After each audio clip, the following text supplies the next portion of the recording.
Hello everybody, it's your Peacekeeper. Welcome back to the Gaming Lounge, and in this video we are going to talk about US Navy Destroyer Captain skills. That's right, we are going to start up the updates to some of my older How to Play series, mostly because it works me back into World of Warships ever so gently. So we're going to start off with the US Destroyer line videos, which they're presently my most dated videos, currently posted to my YouTube channel, with the first video, the Samson video, being posted in 2016. Suffice to say, the game has changed a lot in the last 4 years, and it's time for them to be updated. So with that, let's get into this. You guys know the drill by now. I've broken this video out in its own separate video because it's so much easier to talk about when we're separate from each individual ship. If there are ships that have unique skill sets that I think a different captain would better benefit that ship, I'll point it out when I get there. So in this video, we're going to talk about 5 primary builds. They're going to be an anti-aircraft build, what I call a balanced build, guns only build, an anti-destroyer build, and a survivability build. And which one you choose kind of depends upon your play style. Me personally, when it comes to the US Destroyers, I tend to play the survivability build. I feel it helps them make it to the very end game, where they are the most important destroyer currently available to play outside of maybe like the German line. Basically, you got to make it to the end game with these things, and the survivability helps. So with that, let's talk about some skills for a dedicated anti-aircraft build. Now, this kind of build might not make a whole lot of sense for randoms, even though carriers do exist in some form in the randoms. The one problem with it in randoms is that carriers are so inconsistent. Still, even after the carrier rework. But here's kind of what I recommend for that build. You're going to see preventative maintenance is going to come up on that build. That's our first point that we spend. That's that 30% reduction in modules becoming incapacitated. That helps engine, that helps with rudder, helps with torpedo tubes, helps with main battery, helps with the anti-aircraft gun mounts as well. From there, we go to last stand. This is pretty much a requirement for destroyers. When the engine or steering gears are incapacitated, they continue to operate, but with a penalty. This allows you to creep away or continue to maneuver at a reduced rate after your engine or rudder have been taken out. From there, we're going to go to Superintendent for the extra consumables. This is going to pump up defensive fire. You're going to get an extra consumable for that, as well as smoke. So that's an important one to go ahead and take, especially when you're in an anti-aircraft build. That defensive fire is necessary. From there, advanced firing training.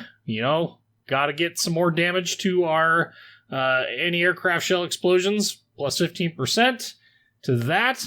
From there, manual fire, massive AA fire. Okay, it's changed a little bit. This used to be the manual fire control for AA skill. What this skill is going to do is it's going to go ahead and instantaneously increase your damage output from your secondary batteries after you've selected a sector, priority sector for AA. From there, we're going to go to Concealment Expert, which is also a mandatory, in my opinion, for all destroyers outside of maybe Khabarovsk, and that's going to reduce the detection range of your ship by 10%. From there, we have, looks like 1 point left. You can either go to Expert Loader to switch between AP and HE shells. Honestly, I don't think this is that useful of a skill any longer, given the changes to the way Destroyer AP shells work. It just doesn't seem to work as well, but, hey, maybe you can make it work. From there, you could also go with Priority Target if you didn't want to go with Expert Loader, and that's going to tell you the number of ships that are actually targeting you. So that's kind of the AA build. This next build is going to be the balanced build, and it's going to start off very similarly.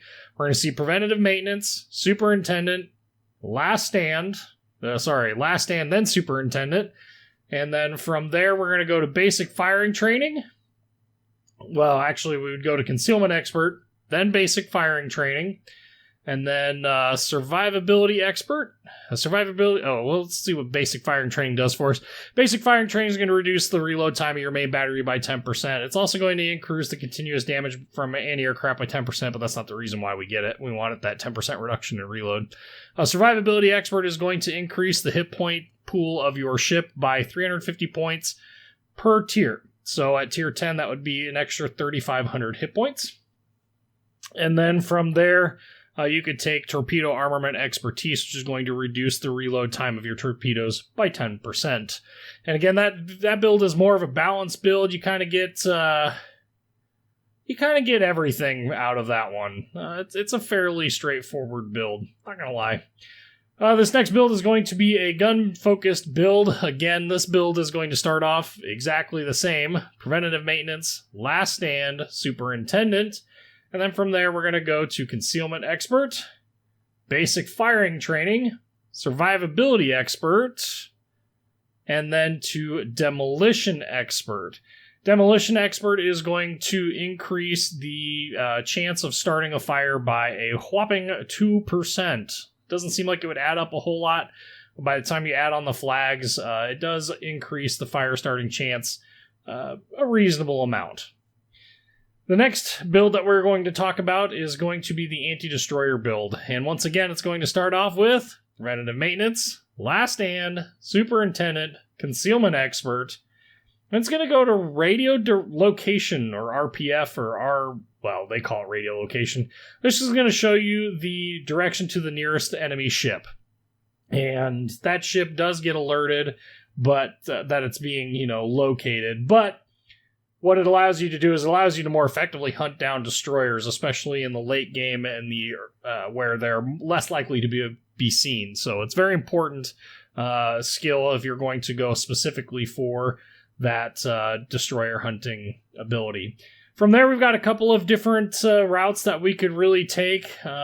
We have another 3 points that we can throw into something.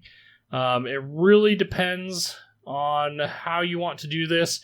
You could do Survivability Expert for the additional hit points. You could go to Basic Firing Training for the increase in rate of fire. Or you could actually take a skill like Vigilance, which is going to extends the torpedo acquisition range for your ship. From whatever their torpedo detection range is, it's going to extend it by 25%.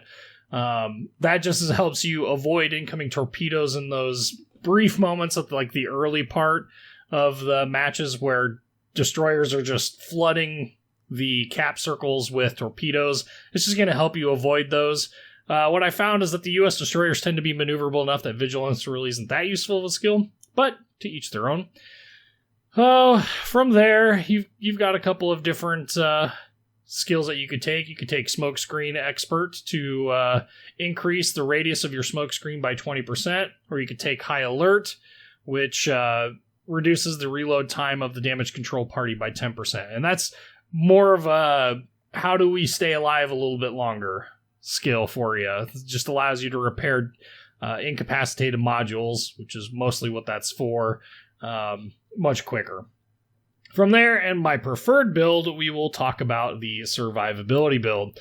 That Survivability Build is going to again start off with Preventative Maintenance, Last Stand, Superintendent, Concealment Expert, and we're going to go over to Survivability Expert.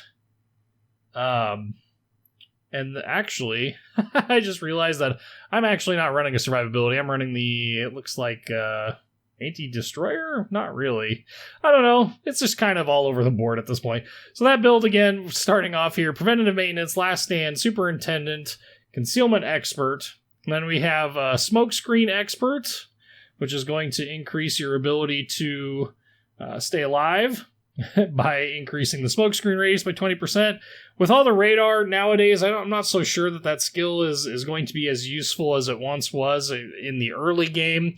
Certainly in the late game, it would definitely help. It just gives you a little bit more room to wiggle around in your smoke. It also helps other people. You could trade out some of these skills if you wanted to for a little bit better, like Survivability Expert, for instance, for increased hit point pool. Vigilance, again, for spotting the torpedoes. And then you have a choice between priority target, expert loader, or incoming fire alert. Now, incoming fire alert is just going to warn you when a ship fires at you from a distance of more than 4.5 kilometers.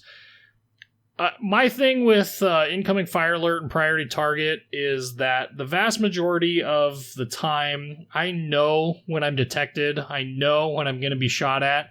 In a destroyer, it's fairly obvious and straightforward that you're going to be shot at the minute you are exposed to the enemy at all.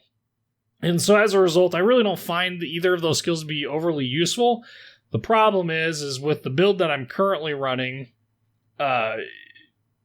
with Adrenaline Rush, which actually we didn't mention at all during this entire... Oh man, some of these builds are that old.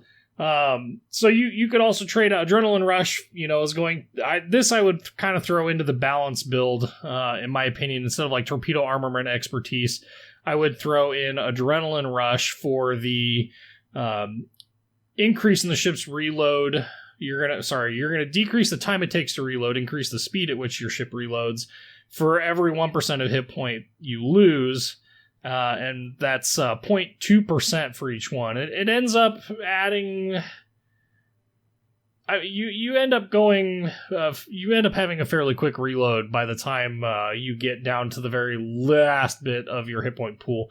So it looks like to me when you do this build with Adrenaline Rush thrown in there, that's 2 points instead of taking Torpedo Armor and Expertise, which is 3 points.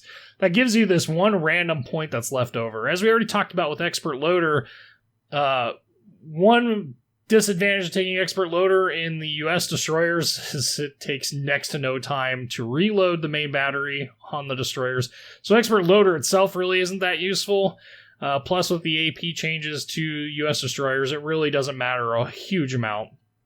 That leaves you with kind of priority target and incoming fire alert.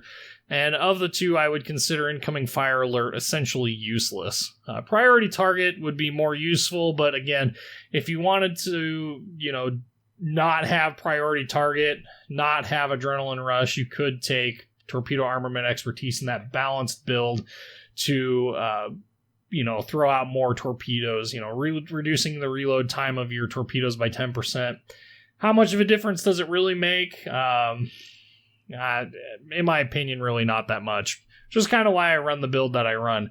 Also, the U.S. destroyers are really gun-focused. The torpedoes, while better in terms of damage than the German destroyers, they have a slower reload time. That's the offset, right? So...